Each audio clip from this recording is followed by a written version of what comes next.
ایرانی میڈیا کے مطابق دارالحکومت تہران میں خوفناک دھماکے ہوئے ہیں۔ سید خاندان، قصر انٹرسیکشنز، وناک اسکوائر اور متحری اسٹریٹ کے علاقوں میں میزائل حملوں کے باعث شدید دھماکے ہوئے ہیں، جس سے دھوئیں کے بادل آسمان میں اٹھتے دیکھے گئے ہیں۔ ایرانی میڈیا کے مطابق دارالحکومت تہران میں خوفناک دھماکے ہوئے ہیں۔ سید خاندان، قصر انٹرسیکشنز، وناک اسکوائر اور متحری اسٹریٹ کے علاقوں میں میزائل حملوں کے باعث شدید دھماکے ہوئے ہیں، جس سے دھوئیں کے بادل آسمان میں اٹھتے دیکھے گئے ہیں۔ ایرانی میڈیا کے مطابق دارالحکومت تہران میں خوفناک دھماکے ہوئے ہیں۔ سید خاندان، قصر انٹرسیکشنز، وناک اسکوائر اور متحری اسٹریٹ کے علاقوں میں میزائل حملوں کے باعث شدید دھماکے ہوئے ہیں، جس سے دھوئیں کے بادل آسمان میں اٹھتے دیکھے گئے ہیں۔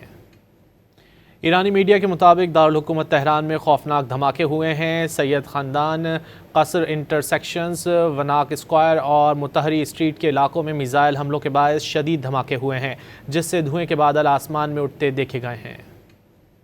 ایرانی میڈیا کے مطابق دارالحکومت تہران میں خوفناک دھماکے ہوئے ہیں۔ سید خاندان، قصر انٹرسیکشنز، وناک اسکوائر اور متحری اسٹریٹ کے علاقوں میں میزائل حملوں کے باعث شدید دھماکے ہوئے ہیں، جس سے دھوئیں کے بادل آسمان میں اٹھتے دیکھے گئے ہیں۔